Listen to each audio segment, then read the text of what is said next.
안녕하세요. 한편의 영화처럼 기억되는 수업 노범석입니다.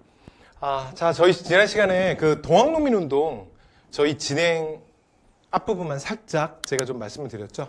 배경이랑 이런 것도 좀 말씀드렸는데요. 자, 이제 오늘 본격적인 동학농민운동 진행으로 들어가도록 하겠습니다. 여러분, 동학농민운동은 일단 그 출제가 일단 순서. 그러니까 사건의 진행 순서, 이거 지난 시간에도 말씀드렸어요. 진행 순서가 되게 중요합니다. 그래서 그러니까 여기는 뭐 결과 뭐 이런 거 안 물어봐요. 역사적 의의 그런 거 안 물어봐. 그래서 뭐다? 진행 순서. 특히 그러니까 고무밀라는 좀 더 가볍게, 그리고 마지막 4기, 그러니까 9월 2차 분기도 사실 별 얘기가 없어요. 그런데 여러분들이 조금 더 신경 써야 될 게 뭐냐면 1차 분기 부분 3월에서 4월, 그리고 전주화약기 5월, 6월 진행되는, 그래서 그 전주화약기, 그래서 그쪽, 그러니까 두 번째, 그러니까 총 4개의 스테이지로 돼 있다 그랬죠? 근데 두 번째랑 세 번째 좀 더 주목하셔야 됩니다. 자, 그래서 지난 시간에 했던 얘기 끝자락부터 제가 다시 잡아볼게요. 자, 고분밀란. 자, 그래서 자, 이제 고분군수 조명갑 때문이다. 이런 말씀 드렸고요. 그래서 거기에 못 이겨서 고부간을 습격하고, 그리고 이제 새로 그 신임 군수, 그러니까 박원명이 오면서 약간 진정 국면으로 갔는데 여기 폭탄이 하나 떨어지죠. 그래서 와서 뭐 불을 끈 게 아니라 와서 그냥 기름을 부은 거야. 됐죠? 그래서 자, 이 진상조사를 위해서 파견됐던 안핵사 이용태의 탄압. 자, 여기에 이제 이게 전라도 전역을 알려지면서 농민들이 폭발해요. 자, 이게 3월에 1차 분기입니다. 3월 1차 분기. 됐죠? 자, 그래서 전봉준이 백산에서 봉기를 해요. 그래서 이제 일명 이걸 고부 백산봉기 뭐 그렇게 얘기합니다. 자, 요때 그 전봉준의 굉장히 유명한 경문이 나오는데, 자, 거기에 보면 자, 보구간민, 제폭구민을 정확하게 밝혀요. 그래서 우리가 의를 들어 여기에 이르렀으면 결코 그 봉이가 다른 곳에 있지 아니하고 백성을 자, 도탄에서 건지고 국가를 반석 위에 두고자 합니다. 그러면서 이제 정확하게 밝혀요. 그래서 안으로는 타막한 관리의 머리를 베고, 이게 이제 제폭구민이죠. 밖으로는 횡폭한 강적의 무리를 물리친. 그래서 이건 보국강민에 대한 얘기죠. 됐죠? 이러면서 정확하게 이제 그러니까 봉기의 명분을 정확하게 밝힙니다. 그리고 이제 동학 농민들의 4대 강령이라는 것도 이때 발표가 되고요. 자, 그 다음 4월에 이제 본격적인 정부군과 싸우는데, 그 중에 그러니까 여러 곳에서 이겨요. 근데 그 중에서 반드시 2개는 기억하셔야 되는데, 그러니까 동학농민군들이 이겼던 게 황이에요. 그러니까 이름이 비슷하니까 사실은 헷갈릴 수도 있지만 그냥 좋게 생각하시죠. 이름이 비슷하니까 얘만 기억하면 되잖아. 반대로. 그쵸? 그러니까 황토인 전투에서 전라도 감영군과 싸워서 이기고요. 그 다음에 황룡촌이 사실 되게 유명한 전투인데, 여기가 이제 장성의 황룡촌이에요. 장성의 황룡촌에서 당시에 중앙군 정부의 정예부대를 이끌던, 그러니까 초토사 홍계운이 이끌던, 그러니까 중앙군과 싸워서 승리합니다. 이 전투가 아주 중요한 전투예요. 그래서 여기서 이기고 나면 그 다음에 그 여세를 몰아서 4월 27일 날 그냥 전주성을 함락시켜버려요. 그러니까 전주는 당시에 전라도의 도청 소재지였기 때문에 이게 무슨 의미가 있냐면, 그러니까 전라도 이미 여러 지역에서 이겼잖아요. 그리고 전주성까지 함락시켰다는 건 전라도, 그러니까 조선 8도 중에 하나의 도가 아예 동학교도선에 떨어졌다는 거야. 됐죠? 그러니까 이제 여기에서 정부가 또 깜짝 놀래요. 그래서 어떻게 하냐면 한편으로는 협상단을 전주로 내려보내고, 그 다음에 또 한편으로는 여기서 또 한 번 중전 민씨가 아주 멍청한 결정을 하는데, 자, 밖에 나갔던 외세를 스스로 불러들여요. 그래서 여러분, 중전 민씨가 또 누구한테 연락했겠습니까? 늘 보디가드였던 청나라죠. 그래서 청나라한테 또 한 거야. 애들이 미쳤어요. 막 한 거예요. 그래서 청나라가 파병을 하게 돼요. 조선 정부의 요청으로. 됐죠? 자, 이러면서 이제 3기로 들어가게 돼요. 3기. 그래서 또 다른 상황으로 가는데, 이거 지우개가 없네. 자, 그래서 그 다음에 그 다음, 그래서 이제 3기로 가요. 3기. 그래서 3기가 이제 전주화약기인데, 그래서 그러니까 청나라가 그러니까 도움을 요청했잖아. 그래서 청나라가 저 이제 옆에서 PD님이 도와주셨어요. 자, 그래서 청나라가 조선 정부가 요청을 하니까 군대를 보내요. 자, 이게 언제냐면 5월 5일이야. 5월 5일. 그래서 뭐 얘들이 뭐 어린이날을 뭐 기점으로 해서 뭐 어린이날 때문에 문제가 들어온 건 아니고, 그래서 청나라가 또 파병했다는 소식을 듣고 일본이 5월 6일 날 하여튼 그 가정의 달을 맞아서 뭐 이놈들이 다 우리 땅에 들어왔네요. 자, 어쨌든 간에 그래서 이제 군대를 파병합니다. 되죠? 자, 그리고 한편으로는 협상단을 내려보냈다 그랬죠. 자, 그래서 자, 동학 농민군들이 정부와 전주에서 화해하는 조약을 그냥 체결합니다. 그리고 자진해산해요. 그렇죠? 그러니까 사실은 동학교도들이 갑자기 이렇게 해산하는 게 어떤 의미에서는 약간 뭐 좀 허무하게 여러분 느낄 수도 있는데, 당시에 동학교도들이 이렇게 자진해산했던 가장 중요한 이유는 외세 때문이에요. 그러니까 자신들의 거병이 자신들의 의도는 아니지. 그리고 실제로 청나라를 불러들인 건 사실 조선 정부잖아. 그렇잖아요? 근데 그럼에도 불구하고 어쨌건 그런 빌미가 됐고, 그 다음에 우리와 정부가 계속 싸운다면 이걸 빌미로 해서 청나라와 일본이 더 조선의 내정에 간섭할 수 있죠. 왜냐면 막 여러 가지 혼란상이 벌어지고 유혈 사태가 벌어지고 그러면 더 외세가 개입할 명분이 되잖아. 그래서 외세를 몰아내기 위해서, 그리고 조선 정부 입장에서도 니네들이 원하는 게 뭐냐, 들어주겠다, 이렇게 좀 전향적으로 나오니까 또 해산의 명분도 있잖아요. 그래서 전격적으로 타협을 합니다. 그래서 이 타협을 했던 내용이 뭐냐면 패정개혁안 12개조예요. 이거 되게 중요합니다. 됐죠? 그래서 우리가 이런 패정에 대한, 그러니까 제가 잘못된 것들에 대해서 이렇게 개헌한 12개. 그러니까 원래 동학교도들이 요구했던 건 30개고요. 근데 그 중에 정부와, 그러니까 정부도 이제 알겠다, 요까지는 해주겠다라고 서로 합의를 본 게 12개예요. 그리고 이것들이 이루어지기 위해서 전라도 전역에, 그러니까 53개 군에 자, 직강소를 설치하겠다. 자, 요렇게 약속을 해요. 그리고 자진해산합니다. 여기까지 됐죠? 자, 그러면 이제 바로 이제 거기에 맞춰서 자, 정부도 6월 11일에 자, 서울에다가 교정청이라는 걸 설치합니다. 그러니까 동학교도들한테 요거 이렇게 우리가 개혁한다 그랬잖아. 그러니까 이제 중앙정부 입장에서 개혁에 실제로 좀 모습을 보여야죠. 그리고 또 하나, 그러면서 정부가 한편으로는 어떻게 했냐면 청나라와 일본한테 좀 나가달라 그랬어요. 근데 그 이제 중조 민씨 입장에서도 사실 청나라는 자기가 불렀잖아. 그러니까 너무 세게 나가라고는 못하겠죠. 그러니까 좀 가볍게 좀 이제 뭐 됐습니다. 뭐 이렇게 뭐 애들로 얘기하겠지. 그런데 일본 같은 경우는 우리가 파병을 요청한 적이 없거든. 근데 지네들은 청나라가 들어왔다는 걸 알고 텐진조약에 의거해서 들어온 거야. 지난번에 여러분 갑시정변이 그러고 텐진조약 기억나세요? 양군이 공동 철수하고 파병 시에는 문서로서 상호 알린다. 그래서 거기에 근거해서 들어왔거든. 근데 그건 지네들끼리 얘기고 우리나라에 뭐 그렇다고 뭐 네 맘대로 들어와? 그래서 나가세요. 그랬더니 일본이 야, 니네 밀란이 일어났는데 되겠냐? 근데 아니, 다 끝났어요. 해결됐어요. 다 집에 갔어요. 그러니까 가세요. 그랬더니 이제 일본이, 근데 일본은 처음에 군대를 보낼 때부터 청나라랑 달랐어요. 청나라는 이모군란 때처럼 정예병력 3,000이 들어오거든. 근데 일본은 아예 6,000, 그리고 막 함대도 다 끌고 들어와요. 얘네들은 끝장 볼 생각으로 들어온 거야. 그런데 이 정말 도움이 안 되는, 사실은 조선의 농민군들이 또 어떻게 했어? 그냥 어설프게 자기들끼리 우리 들어오니까 또 나가버렸잖아. 얘네들이 더 좀, 그럼 왜 그러면 도대체 들고 일어난 거야? 이렇게 쉽게 집에 갈 거면. 그래서 하여튼 이놈들은 도움이 안 돼. 그러니까 이제 일본 입장에서 너무나 안타깝잖아. 들어와서 뭔가 조선한테 개입도 하고 뭔가를 좀 해야 되는데 명분이 없어졌잖아요. 그러니까 일본이 찾은 명분이 뭐냐면, 니네 지금 한반도에서 자꾸 빈번하게 일어나는 밀란이 동양 평화에 위해가 된다야. 그러니까 자꾸 서양 애들한테 주목을 받고 여기서 자꾸 문제가 생기지 않냐. 그러니까 우리가 이번에 들어왔으니 우리가 도와줄 테니까 이번에 좀 강력하게 개혁을 하자. 이러면서 조선 정부에게 개혁을 요구해요. 그랬더니 조선 정부가 어떻게 하냐면 이런 자에 딱 거절해. 그래서 됐고요. 우리가 알아서 할게요. 그리고 나가세요. 그랬더니 이제 일본이 또 어떻게 하냐면 이번에는 청나라한테 요청을 해요. 야, 쟤네 조선 애들 정신 못 차린다. 그러니까 너랑 우리가 이번에 들어왔으니까 우리가 조금 이제 주둔하면서 쟤네들을 좀 도와줘야 된다. 쟤네들 좀 개혁시켜야 된다. 이제 조선에 정신 못 차리고 있어. 이게 자꾸 이렇게 밀란 사건이 일어나서 그럼 서양 애들이 계속 지금 한반도에 주목할 거 아니냐. 이러면서 청나라한테 또 얘기를 한 거야. 작업을 건 거죠. 근데 청나라도 딱 거절한 거야. 아니, 실태잖아. 그리고 한대잖아. 그런데 우리가 거기에 너무 깊숙이 개입하면 되냐? 그러니까 이제 진행되는 상황을 보면서 차차하자. 그러면서 이제 우리는 개입할 생각이 없다. 그럼 청나라가 딱 거부를 해요. 그러니까 이제 다 끝났잖아? 그쵸? 그 이제 조선한테도 뭐, 이제 청나라한테도. 근데 조선이 보란 듯이 6월 11일 날 서울에다가 교정청을 설치해요. 그러면서 우리가 자주적 개혁을 하겠다. 이러면서 개혁을 시도하는 거야. 그러니까 일본이 여러분 주둔의 명분이 없잖아요. 그쵸? 자, 그래서 어떻게 하냐면 6월 21일, 그로부터 딱 열흘 후에 당시에 일본군이 인천항으로 들어왔었거든요. 제물포. 제물포에 있던 일본 군대가 그대로 서울로 들이닥쳐. 그러면서 경복궁을 그냥 무력으로 점령해버려요.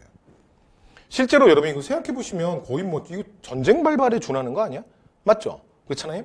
그래서 경복궁령 문양 그대로 점령을 해버려요. 그런데 문제는 지금 청나라도 충청도 아산만으로 들어와 있었거든? 그럼 청군대도 와 있잖아. 그럼 청나라 가만히 있겠어? 이 일본의 돌출행동에 대해서? 자, 그래서 6월 23일 날 아산만에 주둔하고 있던 청나라에게 선빵을 날려요. 이게 뭐냐면 청일전쟁의 발발이에요. 청일전쟁의 발발.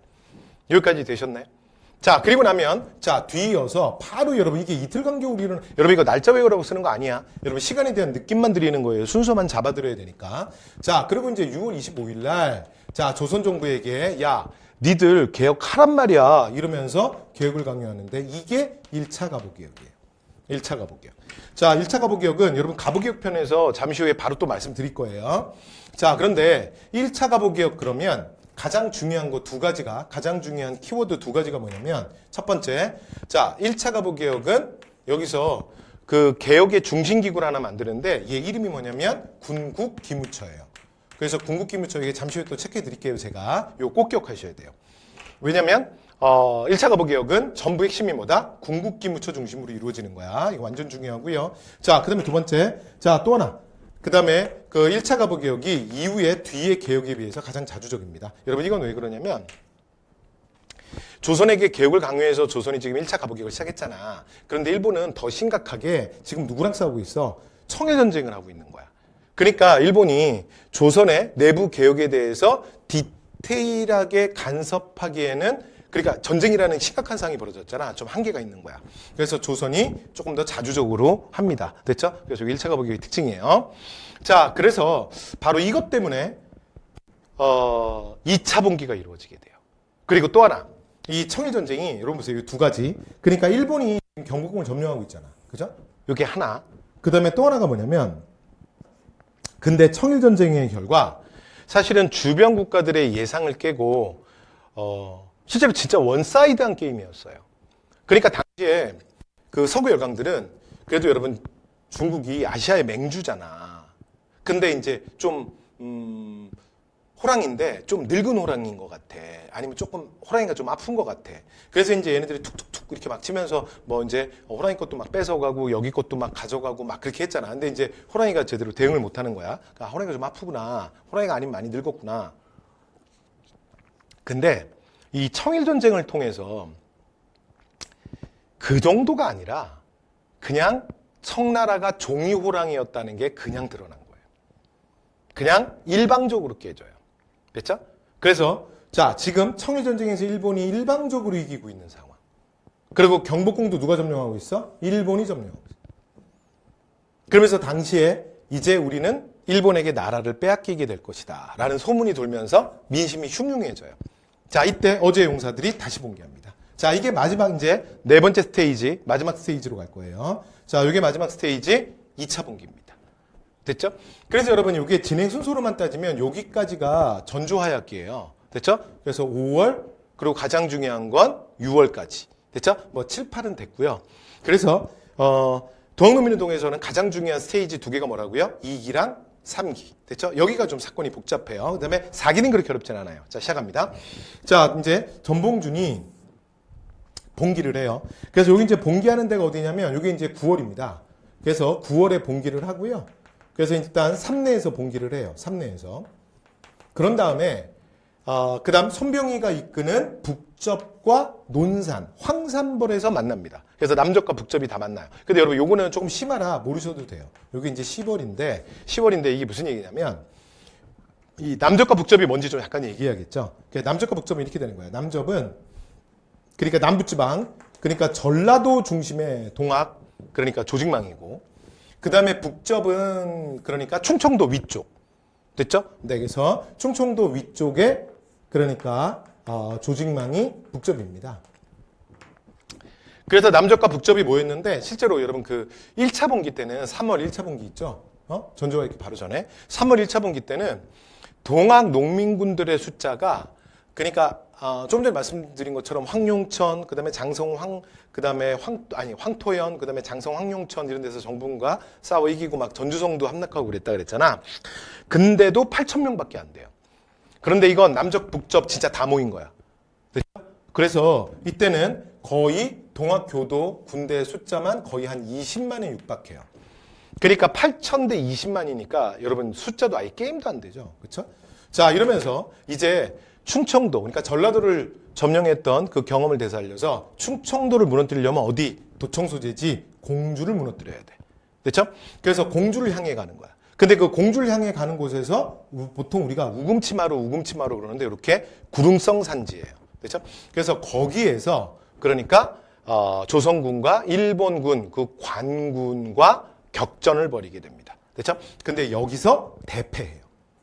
그죠? 그리고 그 오재영의 동학사라는 그 글에 보면 정말 시산혈애라고 표현해요. 시체가 산처럼 쌓이고 그다음에 그들의 피가 강물처럼 흘렀다. 됐죠? 그래서 결국 여기서 뭐 거의 한 반 가까이가 죽어요. 거의 뭐 한 10만 명 가까이가 죽었다 그래요. 자, 이러면서 여기서 대패를 하고 그 뒤에도 연전연패를 합니다. 그리고 나면 그 이후에 자, 전봉준을 비롯한 주요 지도자들도 체포되면서 결국은 일본의 무력에 의해서 이렇게 자, 동학 농민운동은 좌절되게 됩니다. 이렇게 됐죠? 자, 이렇게 해서 동학농민운동 자, 스테이지 4까지 자, 진행 과정 말씀 다 드렸습니다. 자, 그래서 의의와 한계. 자, 의의는 아래로부터의 개혁이고요. 그 다음에 비록 이들이 말했던, 이들이 꿈꿨던 세상, 이들의 요구안들이 그러니까 동학농민군들은 성공하지 못했지만 그러나 이후에 갑오개혁 그리고 그 다음에 여기다 이제 뭐 하나 정도 더 제가 써보면 갑오개혁 그래서 근대 그러니까 반봉건적인 측면에서는 갑오개혁 그 다음에 반외세 측면에서는 의병항쟁에 영향을 줘요. 그리고 나중에 이 군대가 실제로 이 동학 교도들의 자녀 세력들이 이후에 이제 의병 항쟁에 또 합류하게 됩니다. 됐죠? 자, 이러한 역사적 의의가 있어요. 그 다음에 한계는 뭐냐면 안타깝게도 농민층 이외에는 기반이 없었어요. 그래서 여러분 그 좀 전에 얘기했던 것 중에 조금 안타까웠던 것 중에 여러분 혹시 이 말 기억나세요? 무슨 얘기를 했냐면 이 얘기 있잖아. 그러니까 조선 정부군이랑 그 다음에 일본군 됐죠? 그러니까 조선정부군 대 일본군 대 동학 농민군이야. 그러니까 이렇게 이게 마지막 우금치 전투야. 여러분 여기서 좀 안타까운 거 없어요? 아니 이게 지금 이럴 상황이야? 이러는 게 아니라 사실 어떻게 해야 돼? 그러니까 동학농민군이 사실은 정부군과 합쳐서 그러니까 소위 말해서 이거 외란 때 의병이라고 생각하면 관군과 의병이 합쳐서 일본군과 싸워야 되잖아. 그래도 쉽지 않은 상황인데. 그렇죠? 그러니까 이런 측면에서 사실은 좀 한계가 있죠. 그래서 안타깝죠. 그렇죠? 자, 이렇게 해서 동학농민운동의 진행 과정 말씀 다 드렸습니다. 여러분 다시 한번 정리하면 동학농민운동 뭐가 중요하다? 순서. 그렇죠? 특히 스테이지 1, 스테이지 2, 3, 4.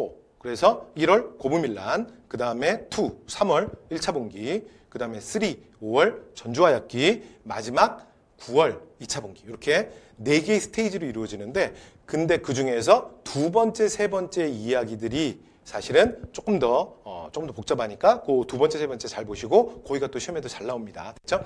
그래서 동학농민운동은 진행 과정이 중요합니다. 자, 그리고 나면 우리 이제 어디 갈 거냐면 갑오개혁으로 가겠습니다. 자, 갑오개혁입니다. 자, 첫 번째, 자, 1차 갑오개혁.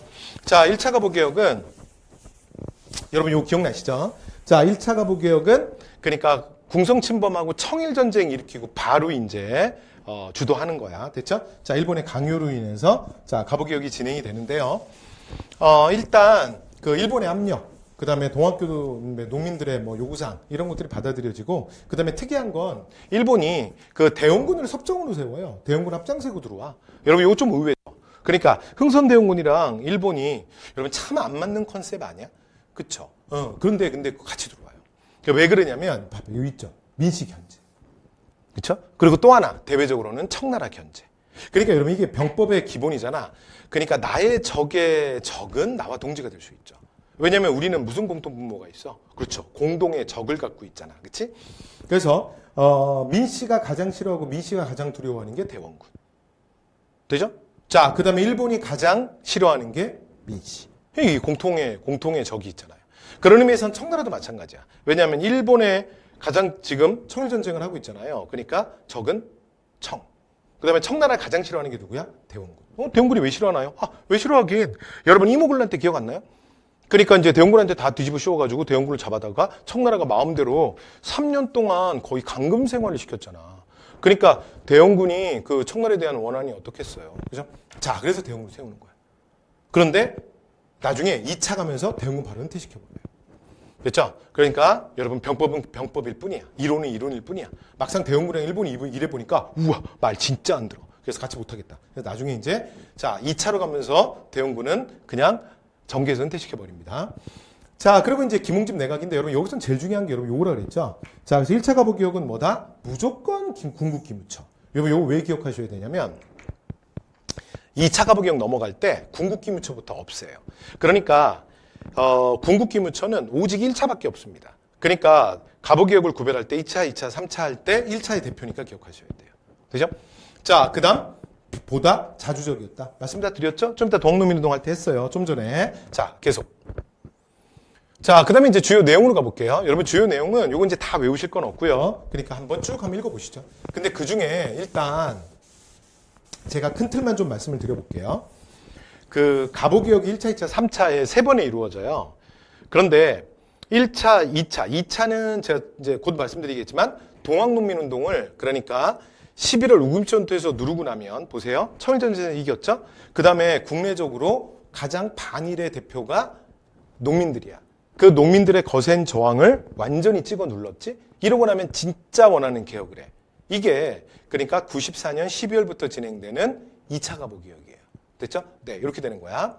그 다음에 3차 가보기역은 여기 지금 제가 방금 전에 말씀드렸는데 12월이라고 그랬잖아. 그러니까 3차 가보기역은 95년으로 해가 넘어가요. 그래서 을미년으로 바뀌기 때문에 3차 가보기역은 보통은 을미개혁이라고 불러요. 그래서 우리가 요거를 가보 1차, 2차, 3차 개혁이라고도 하지만 그냥 가보 을미개혁 이렇게도 부릅니다. 됐죠? 자, 그러면 이제 주요 내용으로 갈 건데 일단 가장 중요한 것만 몇 가지 좀 체크만 제가 좀 해보면 이런 거예요. 일단 연호를 개국연호로 바꿉니다. 여기서 말하는 개국연호라는 건 지금 나라 이름이 뭐야? 그렇지, 조선이죠. 그래서 조선의 건국이 언제죠? 1392년. 그래서 1392년을 기준으로 합니다. 그래서 그 다음에 이제 5년으로 이제 넘어가게 되면서 그러니까 개국 503년 이렇게 이걸 사용을 해요. 됐죠? 그래서 개국연호라는 거 하나 기억해 주시고요. 그 다음에 1차 가보기의 가장 중요한 특징 중에 하나가 뭐냐면 정부의 사무와 왕실의 사무를 요걸 분리하겠다는 거야. 그래서 그러니까 그러니까 이 말의 뜻이 뭐냐면 왕실이 그러니까 사실 이거 누구를 견제하는 거냐면 민씨 척족 세력들을 견제하는 거야. 일본이. 됐죠? 그러니까 니네가 로얄 패밀리 왕의 가족들인 건 아는데 니네 관료 아니잖아. 근데 왜 정치권에 어슬렁거리냐. 니네들은 정치와 관련된 일을 하지 마라. 그래서 국내부를 만들어요. 그러니까 정치는 의정부. 됐죠?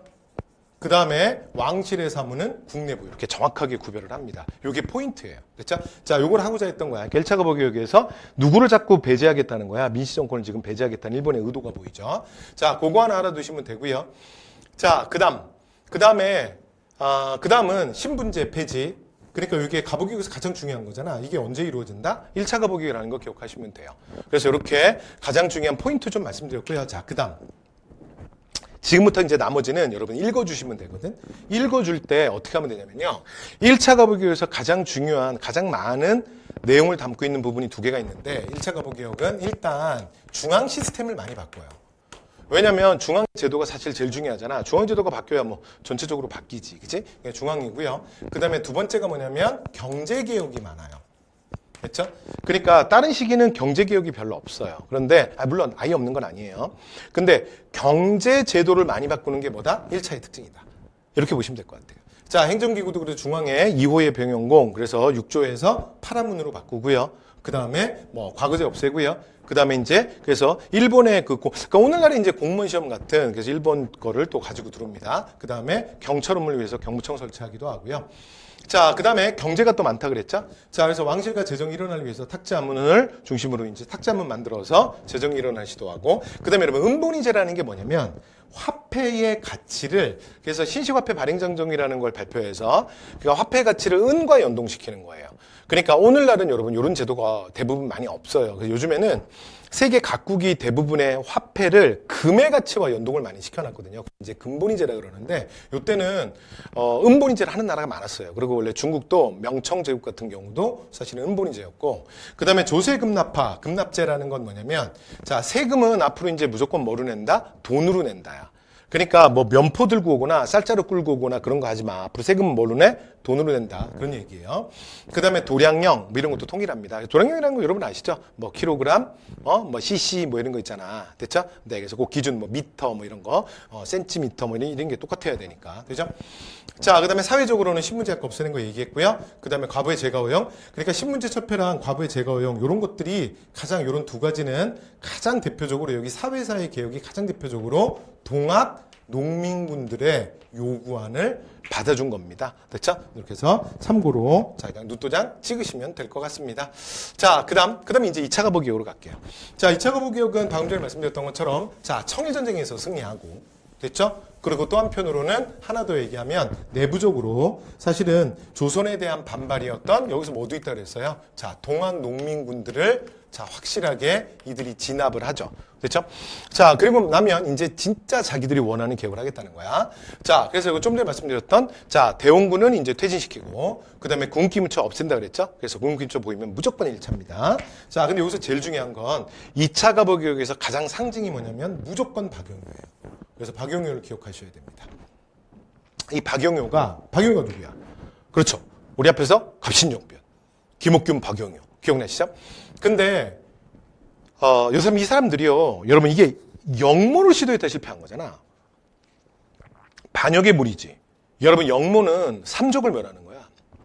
집안에 씨를 말린다니까. 그러니까 김옥균이나 박영효는 우리나라에 절대 못 들어옵니다.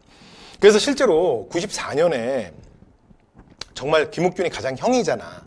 그래서 이 문제를 해결하려고 김옥균이 그 청나라, 그러니까 이제 중국에 넘어가서 그 리용장을 만나려고 하다가 이 홍종우라는 사람한테 실제로 죽임을 당해요.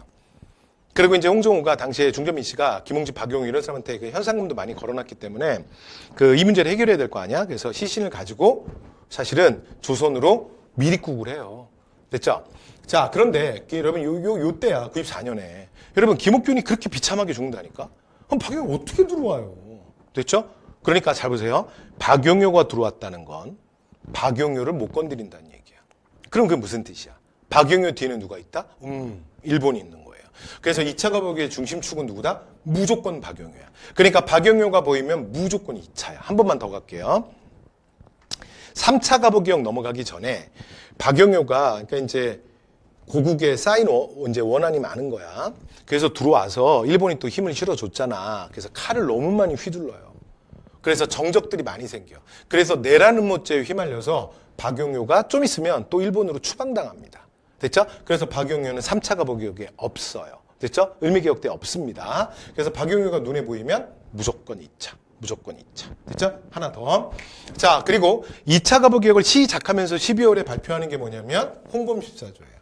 그래서 요 두 개가 홍범14조가 발표하고 개혁이 진행된다. 또는 박용효가 추진하고 있다. 무조건 2차야. 무조건 2차. 됐죠? 자, 그러면 2차의 주요 내용으로 갈게요. 여러분, 2차의 주요 내용은 뭐냐면, 느낌. 그러니까 나머지 세부사항들은 나중에. 자, 2차 가보기역은 이렇게 두 가지로 기억하시면 돼요. 아까는 1차는 뭐였죠?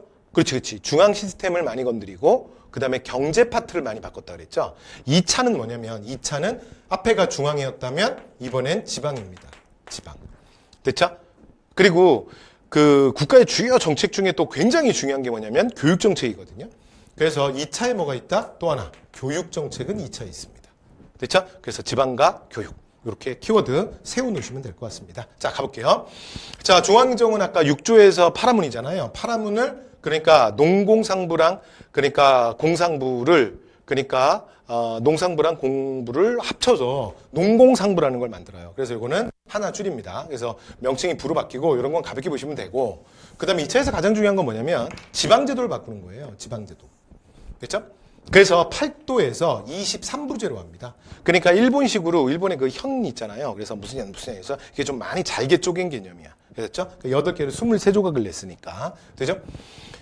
자, 그리고 이건 나중에 뒤에 우리가 대한제국가면 얘기할 건데 그래서 이걸 나중에 고종이 나중에 아간파천 이후에 그러니까 대한제국식이 막 거기 넘어가기 바로 직전에 이제 고종이 다시 어떻게 하냐면 13도 체제로 바꿔요.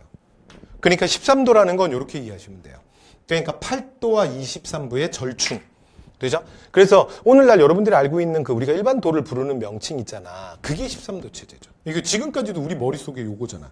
그렇죠? 그래서 한국 그럼 어떻게 기억하는 거야? 경기도, 강원도, 충청, 남도, 충청, 북도, 경상, 남도, 경상, 북도. 요 표현, 요게 13도 체제예요. 왜냐하면 조선의 팔도는 경상남도라는 개념은 없어요. 그냥 경상도고, 그냥 충청도고, 그냥 전라도잖아. 그죠? 자, 그래서 13도 체제로 나중에 고종이 바꾸게 되고요. 자, 지방 얘기했으니까 계속해 볼게요. 자, 지방의 재판소. 그 다음에 지방의 징세기관 만들어. 이거 전부 지방이야. 여러분, 어떤 의미에서는 경제사회제도지만 사실은 큰 틀에서 보면 지방 얘기야. 그러면 요 두 개의 결론이 뭐냐면, 지방 간의 권한이 약화되는 거야. 됐죠? 그러니까 원래 조선의 사또, 지방관들이 지방에서 여러분 실제로 재판을 했잖아요. 그렇죠? 그래서 막 사또들이 그런 거 아니야. 막 뭐 내 인연 막 이러면서 막 네 죄를 네가 알렸다. 뭐 네 죄를 네가 어떻게 알겠어? 근데 어쨌든 간에 막 그러잖아요. 그러니까 그 재판하는 게 다 사또잖아. 그러니까 그 수령의 굉장히 중요한 재판권이 바깥으로 나가는 거예요. 그렇죠? 그러니까 행정권과 사법권을 분리하는 거죠. 그러니까 오늘날로 말하면 근대적이지. 오늘날 제가 지금 그 동작구 노량진에서 지금 촬영을 하고 있는데 여러분 동작구청장이 행정관이지. 그러니까 동작구에서 일어난 여러 가지 뭐 이해 문제나 또는 뭐 범죄 문제에 대해서 재판을 하진 않잖아요. 그렇죠? 네. 그래서 지방재판소 만들고요. 그 다음에 또 조선시대 지방 간의 가장 중요한 역할 중에 하나가 세금 수취하는 거잖아. 세금. 그렇죠? 자, 그런데 그것도 바깥으로 뺀 거야. 그래서 징세기관을 따로 만들어요. 되죠? 그래서 오늘날 각 지역에 가면 여러분 세무소가 있잖아요. 그러니까 국세도 각 지방에 그 국세청의 분점들을 지역별로 다 만들어놔. 그래서 지역마다 다 있는 게 그 세무소잖아요. 그 세무소에서 여러분 세금 걷잖아요. 지방세 이런 거 다 걷잖아. 그죠? 자, 이렇게 해서 아니 국세 다 걷잖아. 자, 이렇게 해서 좀 말씀을 드렸고요. 자, 그다음 마지막 하나가 뭐냐면 교육. 그래서 교육은 여러분 교육이국 조선하는 게 뭐냐면 정말 교육이 백년지 대계다. 이러면서 이건 여러분 고종이 직접 발표합니다. 됐죠? 자, 그리고 거기에 맞춰서 제일 먼저 만들어지는 학교가 뭐냐면 한성사범학교예요. 오늘날의 서울사대 뭐 한 모체쯤 됩니다. 됐죠? 그래서 한성사범학교 만들고요. 이러면서 본격적으로 이제 뭘 만드냐면 관립학교들이 막 만들어져요. 그래서 이제 근대 교육 시스템, 교육 제도가 만들어지는 게 언제다? 2차 가보개혁이다. 됐죠? 자, 이렇게 기억해 주시면 될 것 같습니다. 자, 그 다음에 이제 3차 가보개혁으로 갈게요. 자, 갑니다. 3차 가보개혁은 일단 배경이 이거예요. 자, 청일전쟁의 결과, 이제 청나라가 박살났다 그랬죠? 그래서 뭐 이제 청나라 사실은 텐진까지 무너져요. 근데 텐진이 뭐냐면 베이징의 외항이거든요. 그러니까 우리로 말하면 서울 입장에서 인천이랑 똑같은 게 베이징 입장에서 텐진이에요. 그러니까 텐진, 천진까지 무너지자 이제 완전히 청나라 위험에 빠지죠. 이렇게 되자 그러니까 너무 원사이드게 진행되고 막 너무 일본이 세게 갖다 때리고 그러니까 여기에 주요 열강들이 개입을 해요. 야, 그만해. 왜 죽겠어? 이러면서 주요 열강들이 말려서 일본이 전쟁을 멈추게 됩니다. 됐죠? 그러니까 일본 입장에서는 진짜 끝장을 보고 싶었겠죠. 자, 그러면서 일본과 그 전쟁이 청일전쟁의 결과로 맺게 되는 조약이 시모노세키 조약이에요. 여러분 그 근대적 조약들은 요게 지명인 경우가 많다 그랬잖아요. 시모노세키니까 뭐 어딘지 모르시더라도 대충 어느 동네일 것 같아요. 그쵸? 뭐 일본이겠죠. 일본의 뭐 어떤 지역 이름이겠죠. 그쵸? 네, 그래서 이름도 미친놈, 시모노세키 뭐 이놈 새끼도 아니고. 자, 어쨌든 간에. 자, 근데 요 조약을 맺게 되는데 근데 문제는 뭐냐면 요 내용이 너무 극동화해서 일본의 세력이 커지는 거예요. 그러니까 전쟁 배상금을 5억냥 지불하는데 뭐 이거야. 뭐 오늘날 하여튼 뭐 많은 돈이겠죠. 뭐 이게 뭐 오늘날 뭐 우리가 환산도 잘 안 되니까 어쨌든 간에. 근데 배상금 지불하는 거랑 그다음이 뭐가 있냐면 요동과 타이완을 그러니까 청나라한테 넘기는 거예요. 됐죠? 그래서 요동 그리고 타이완. 오늘날의 대만이죠. 그래서 이제 요거를 할양을 하는 거야. 할양은 한 나라가 자기 땅덩어리를 띄어서 다른 나라 주는 거야. 지난번에 저희가 그 청나라가 베이징 텐진 조약으로 그 연해주를 띄어서 러시아한테 주는 거 그거 한번 얘기했었죠. 이렇게 뺏기게 돼. 이러니까 무슨 일이 벌어지냐면 극동아시아에서 일본의 영향이 너무 커지는 거야. 너무 커져. 됐죠? 왜냐면 지금 한반도에서 일본이 우위권을 확보했잖아요. 그렇죠? 그러니까 일본이 지금 여기 이제 밑에 일본이 있잖아. 일본이. 근데 일본이 이제 이렇게 있는데 근데 한반도에서 완전히 우위권을 확보했잖아요. 근데 한반도에서 우위권을 확보하는 것 정도로 사실은 이제 끝나는 게 아니잖아. 끝나는 게 아니라 지금 어디도 얻었다고요? 특히 이게 요동이 중요하거든. 왜냐하면 이 요동반도라는 게 옛날 우리 고구려가 있었던데 기억나세요? 그러니까 이렇게 지금 압록강이 흐르는데 압록강의 요 위쪽 요동. 그래서 이 요하라는 강의 동쪽이다. 그래서 요동이라고 부르죠. 튀어나왔으니까 바다 쪽으로 요동반도. 그럼 여러분 지금 상황이 이렇게 되는 거야. 보세요. 여기 일본이 있잖아요. 그런데 한반도에서 이제 천주에서 이겼으니까 한반도에서 우위권을 가졌죠. 근데 여기서 끝나는 게 아니라 요동을 차지하면 여기도 일본이죠. 그러면 요동에서 이게 끊어지면 무슨 일이 벌어지냐면 이게 자칫하면 만주가 거의 일본한테 다 넘어가는 상황이야. 됐죠? 그 다음에 밑에 떠 있는 타이완까지. 그렇죠? 그럼 여러분 일본의 세력권 한번 이렇게 제가 둘러볼까요? 두르면 일본이 세력권이 지금 이런 식으로 형성되는 거야. 그러면 이걸 바라보면서 여러분 지금 가장 가슴이 답답한 게 누구겠어? 지금 남쪽으로 내려와야 되는 북극권 러시아겠죠. 그러니까 러시아가 이제 이걸 바라보니까 가슴이 답답한 거예요. 아니 청일전쟁에 청나라가 이기든 일본이 이기든 상관없어. 그런데 문제는 이게 일본의 세력이 너무 커지잖아. 청나라가 너무 깨지다 보니까. 이해됐죠? 그래서 러시아가 이 문제에 전격 개입하게 됩니다. 여러분 앞에서 이런 얘기 기억나시죠? 항상 러시아의 남할 위해서 일본을 지원했던 게 누구다? 영국. 그리고 또 항상 일본에게 우호적인 게 누구다? 미국. 기억나세요? 그래서 일본 뒤에 누가 있어? 영미! 미국, 이제 일본 뒤에 누가 있다? 영국과 미국이 있죠. 그쵸? 그래서 러시아가 어떻게 하냐면 영국이 당시에 제국주 일본 국가라면 항상 영국의 라이벌이 누구냐면 프랑스야. 프랑스. 됐죠? 그래서 프랑스를 끌어들이는 거야. 되죠? 그 다음에 두 번째. 자, 미국이 세계에서 굉장히 뜨고 있는, 굉장히 강력한 새로운 제국주의 국가로 막 뜨고 있었다면 유럽의 또 하나의 다크호스는 독일이에요. 그래서 왜냐하면 독일은 통일이 가장 늦어지면서 가장 그러니까 이제 자본주의 발달, 통일 뭐 이런 게 가장 늦었던 나라가 독일이거든. 그래서 독일을 또 끌어들여요. 그래서 어떻게 하냐면 러시아가 이렇게 셋이서 독일과 프랑스를 설득해서 자 이렇게 사실은 일본이 극동아시아에서 세력이 너무 비대해지는 건 동양 평화의 위해가 된다. 이러면서 이 세 나라가 이 문제에 적극 개입합니다. 여기까지 됐죠? 그러면서 결국 무력화시켜요. 자 이걸 뭐라 그런다? 와볼게요. 상호간섭이라고 하는 거야. 여기까지 됐죠? 그래서 이거 세 나라 누구라고요? 러시아, 독일, 프랑스. 뭐 꼭 외울 필요는 없는데 뭐예요? 루돌프예요. 루돌프. 됐죠? 그래서 뭐라고요? 러시아, 그 다음에 독일, 프랑스. 이게 상호간섭입니다. 상호간섭, 루돌프. 됐죠? 네. 그래서 지금 그냥 외우시면 되고요. 책도 보면서 까먹어도 돼요. 그래서 선지 나오면 뭐 대충 고를 수만 있으면 되잖아요. 대충 무슨 시기에 무슨 얘기 하는지만 알면 되잖아요. 됐죠? 나중에 또 뭐 루 이렇게 어설프게 써놓고 나중에 뭐 루마니아 뭐 이러면 망하는 거야. 자, 어쨌건. 자, 이렇게 상호간섭을 해요. 그랬더니 이제 일본이 어떡하냐면 바로 깨갱이야. 그러니까 지금 청일전쟁을 치른 다음에 이 세월강이 야 니들은 또 뭐야 다 덤벼 막 이렇게 또 일본을 하지 못하는 거야. 그래서 결국은 일본이 굴복해요. 됐죠? 자 그러면서 이제 일본 입장에서는 너무나 굴욕적이지.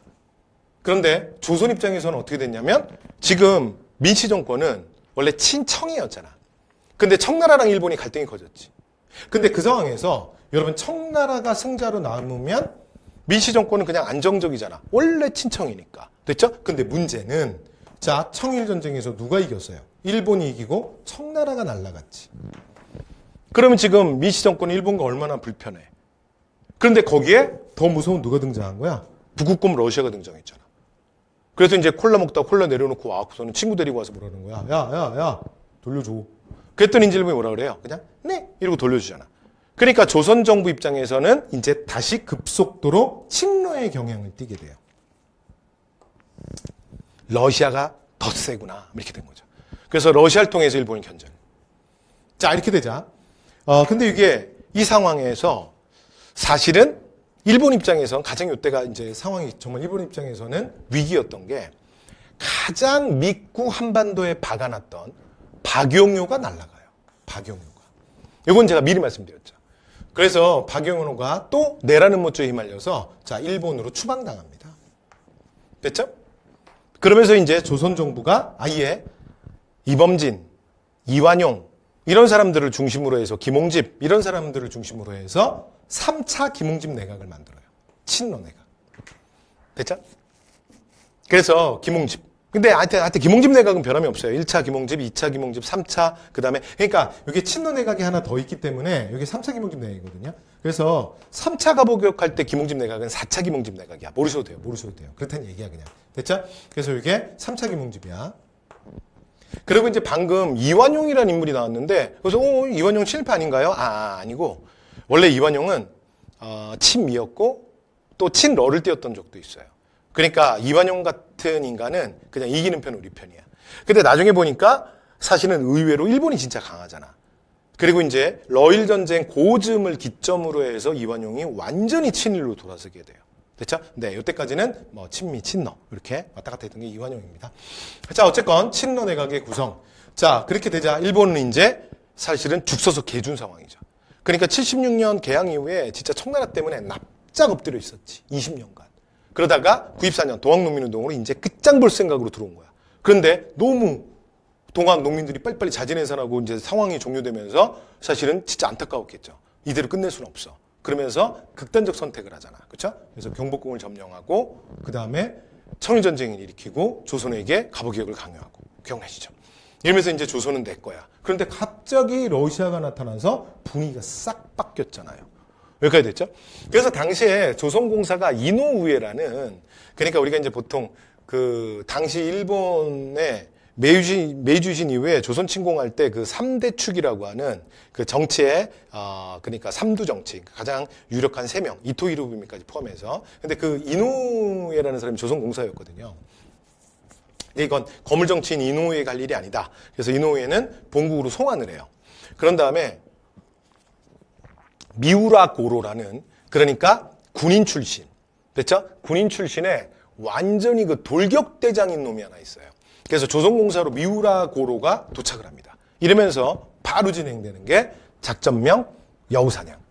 그래서 자, 이들이 조선의 왕후를, 그것도 조선의 궁에서 그래서 처참하게 살해하는, 그리고 증거인멸하겠다고 시신까지 소각하는 이 초유의 사태가 터져요.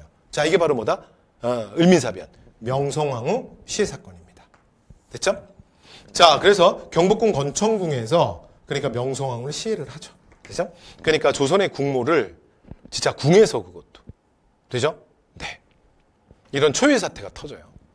자, 이러고 나니까 얼마나 썰렁하겠어. 그리고 나면 이제 일본이 뭐라는 거야? 야, 러시아랑 친한 애들 또 한번 손 한번 들어봐라. 그러면 그 다음에 어떻게 하겠어요? 여러분, 반일의 상징이었던 민씨 정권이, 그것도 조선의 왕후가 궁중에서 낭인무사. 그러니까 여러분, 낭인이라는 게 뭐냐면, 여러분 원래 진짜 일본의 무사는 사무라이예요. 사무라이. 그러니까 사무라이가 아니라 낭인은 그러니까 버려진 무사야. 주군에게. 그러니까 얘네들이 이제 할 줄 아는 게 칼질밖에 없으니까 하여튼 돈 되는 일은 다 합니다. 됐죠? 그래서 남한테 가서 뭐 예를 들어 협박을 하건 아니면 뭐 돈을 받아오건 또 누구를 뭐 어떻게 다치게 하건 죽이건 뭐 하여튼 이게 돈 주면 다 하는 애들이야. 그러니까 오늘날로 말하면 야쿠자죠, 야쿠자. 그러니까 야쿠자와 일본 군인이 조선의 경복궁으로 침공해서 조선의 국무를 죽인 사건이야. 그죠? 자, 이러면서 이제 다시 한번 개혁을 진행하겠다. 왜냐면 삼국 간섭 이후에 친러 내각이 구성되면서 2차 가보기가 흐지부지 되거든요. 왜냐면 이게 일본이 원래 주도했던 거잖아. 2차 가보기야말로. 그리고 그 핵심 인물인 박용유도 날아가고. 그죠? 자, 그래서 이번에 다시 김홍집 중심의 친일 내각을 만들어요. 요게 4차 김홍집 내각이에요. 왜 가보기역보다 하나가 더 많냐면 중간에 아까 친러, 김홍집 내각 3차가 하나 들어온다 그랬잖아요. 모르셔도 돼요. 자, 그 다음. 근데 3차 을미개혁은요, 여러분 내용은 크게 여러분 보실 거 없어요. 그래서 딱 몇 개만 보면 되는데, 첫 번째, 여기는 특징이 뭐냐면 굉장히 급진적이야. 됐죠? 그러니까 을미사변 일으킨 다음에 일본이 진짜 약간 진짜 이제는 막 가기 시작하는 거예요. 이제 막 가는 거예요. 됐죠? 자, 그래서 가장 대표적인 거 일단 세 가지는 꼭 기억해야 되는데 1번이 뭐냐면 무조건 단발령입니다. 됐죠? 단발령. 머리를 짧게 깎아라. 됐죠? 근데 이게 조선인들의 반발이 많았거든? 그럼에도 불구하고 막 밀어붙여요. 자, 그 다음이 뭐냐면 연호 건양이에요. 여러분 이게 건양이라는 게 뭐냐면요. 진짜 아무 뜻도 없습니다. 얘가 뜻이 뭐냐면 을미개혁이라는 게 이때부터 이제 우리가 이제 보통 이때까지 여러분 음력 달력, 여러분 지금도 음력이라는 거 아시죠? 그래서 우리가 주요한 명절은 뭐 예를 들어 설날 또는 추석 이런 건 다 음력으로 하잖아요. 그죠? 그러니까 이제 음력, 그러니까 달 기준으로 해서 하는 거 말고 태양력. 그래서 양력 달력이 요때 채택이 돼요. 그래서 여러분 이게 건양이라는 게 사실은 여기 연결되어 있는 건데 이게 무슨 뜻이냐면 양력 달력을 세웠다야. 양력 달력을 시작했다야. 그러니까 중요한 얘기는 건양에 있는 게 아니라 일본 애들 입장에서는 그러니까 여러분 1차 가보기에 2차 가보기역은 연호가 없잖아요. 연호가 없거든요. 근데 1차 가보기역에서 연호를 바꿨다 그랬잖아. 원래 우리가 중국의 연호를 썼거든요. 우리가 이제 중국 청나라 이제 병조를 한 이후에 중국 연호를 그대로 썼거든요. 그런데 그걸 버리고 자주적 개혁. 그래서 조선 건국 1392년을 기준으로 해서 개국 연호라 그랬잖아. 그쵸? 그러니까 사실 생각해보면 이 나라가 정말 유구한 역사잖아요. 그래서 이제 95년이 되면서 개국 503년 1월 1일 이렇게 되는 거야.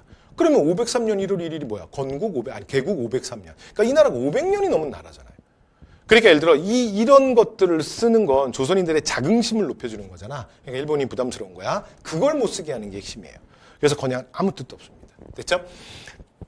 그 다음에 중앙에 친위대, 진위대, 그 다음에 종두법, 그 다음에 소학교. 그리고 나머지는 가볍게 보시면 됩니다. 됐죠? 근데 단발령은 여러분 요거는 기억하셔야 돼요. 그러니까 이후에 이 을미개혁은 어떻게 이루어지냐면 이제 을미사변과 그 을미개혁의 단발령이 이제 결국은 뭐로 이어진다? 구한말 최초의 의병. 그래서 을미의병으로 이어져요. 여기 조선인들의 반발이 가장 컸던 거예요. 그리고 을미사변 여러분 말 안 해도 될 것 같고요. 단발령만 하나 잠깐만 설명을 하면 여러분 이건 이제 대신에 오해하시면 안 되는 게 단발령을 그냥 머리를 짧게 깎아라. 그러니까 이게 유교적 관념이다. 신체 발부는 수지 부모, 불감의 손이면 효시 종야다. 그러니까 소위 말하는 그 효경에 나오는 문구인데, 그러니까 그런 유교적 관념에 의해서 무조건 반발했던 건 아니에요. 그러니까 여러분 이건 어떻게 이해해 주셔야 되냐면, 여러분 원래 인간의 가장 기본권 중에 기본권이 자유권이잖아. 여러분 그리고 그 자유권의 핵심의 가장 기본은 신체 자유잖아. 내 몸을 내 마음대로 할 수 있는 거, 누군가한테 구속받지 않는 거, 그죠? 이게 가장 기본이잖아요. 근데 사실 단발령은 여러분 그걸 건드리는 거예요. 그러니까 이게 무슨 사회 캠페인으로 해서 그러니까 긴 머리를 막 이렇게 막 하고 상투를 하고 막 이런 게 건강에도 좋지 않고 여러 가지 문제점이 있다. 그래서 이렇게 하는 게 좋습니다. 그래서 사람들을 계몽시키고 또 캠페인을 그런 게 아니에요. 무조건 하는 거예요. 그리고 여기에 반발하잖아요. 그러면 이제 길거리에서 관군한테 잡히잖아. 그러면 그냥 관군들이 몸을 이제 붙잡고 작두 같은 거 갖고 와서 그냥 상투끝만 날려버렸어요. 그렇죠? 그러니까 이게 강압적으로 했기 때문에 더 반발이 컸던 거야. 그렇죠? 이렇게 이해하셔야 되고요. 만약에 물론 이런 역사가 이 땅에 또 일어나면 안 되지만 만약에 진짜 우리에게 또 이런 일이 닥친다면 그럼 여러분 하시겠어요? 만약에 한국인들은 머리를 3등분으로 나눠라. 세 조각으로 나눠라. 3분의 1.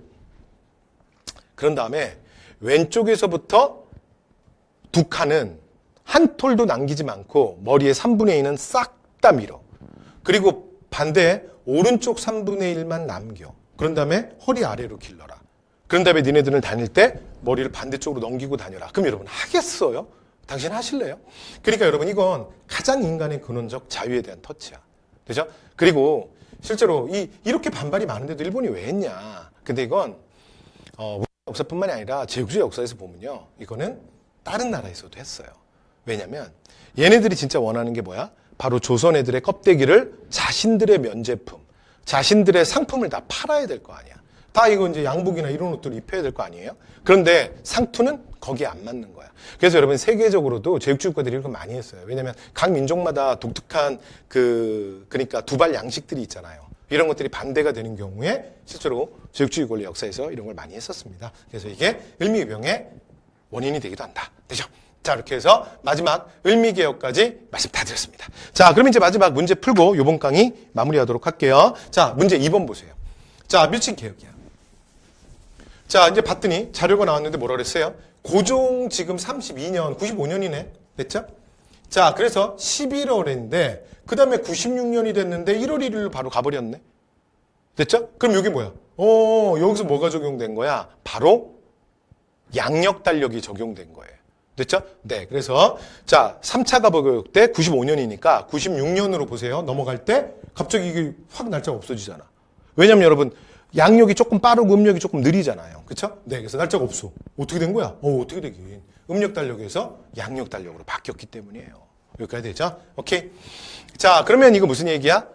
을미개혁의 내용이네요. 자, 갑니다. 직위하문. 여러분 이거 아직 안 배웠는데 대한국제랑 직위하문은 전부 대한제국 광무개혁대예요. 대한제국 광무개혁. 그 다음에 건양이라는 연호. 그래서 여러분 건양이라는 연호가 뭐예요? 양력달력을 세웠다. 좀 전에 얘기했는데 정답이잖아요. 그렇죠? 그 다음에 교정청. 여러분 교정청은 이거 동학농민군 운동이 있을 때 일본이 막 개혁 강요하고 그러니까 나가라 우리가 알아서 하겠다. 그리고 동학교들이랑 약속도 있잖아. 그래서 6월 11일 날 서울에다 만든 게 교정청이라고 그랬죠.